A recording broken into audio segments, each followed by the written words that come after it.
چې یو پلار چې فقیر مسکین دیاړیمار ګلکار د بدن په وینو او غوښو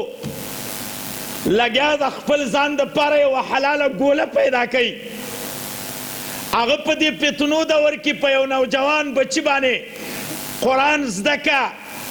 او بیا یې علم ته کېناوه د درس نظامي دا فلسفه یې مخکې بوتله او تر دې چې عالم شو بیا نو په دې فلسفه ډېرې لویې خبرې پکار دي وخت اجازه نه راکوي او مختصر ده یو خبره به د مولانا په حق کې د علم متعلق کومه او دویمه موضوع انشاءالله العزیز دا کوم چمن او باغ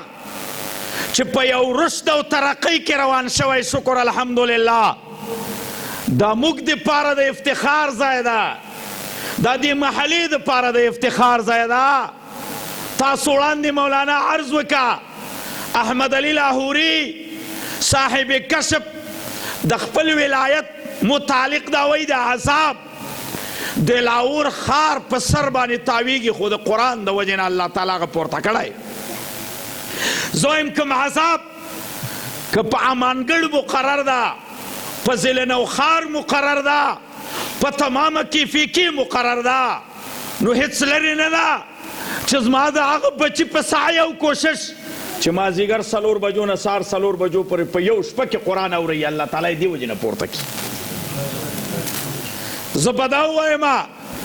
علم یو لوی منصب ده یو لوی مقام ده الله پاک چې د انبیاو پلار د تام انسانیت پلار حضرت آدم علیه السلام ته کمال جمال جمع کوي او په یو وخت کې د تمامو فرشتو مسجدون الیه ګرځوي فرشتې مجبوره چې د خدای په امر آدم ته سجده وکړي الله جل شانه د حضرت آدم علیه السلام ډیګري بیانوي چې دکې کمال سو فیسبوک ایجاد کړی و العیاذ بالله جازې جوړ کړی و نعوذ بالله ایټمې جوړ کړی و هیڅ کله نه الله جل شانه د تمامو ملائکو په وړاندې د حضرت آدم علیه السلام کمال جمال دا په یو ټکي کې رانغښتی وعلم آدم الاسماء كلها الله وایي ما دته علم ورکړی و علم یو داسې څیز ده چې د دې تر شا د رب العالمین سپورټ ده علم د رب صفت ده علم الله جل جلاله هغه چاته ورکوي چې هغه عند الله مقبول وي دا د هغه چا صفت ده چې دا کائنات عدم نه وجود ته راوستي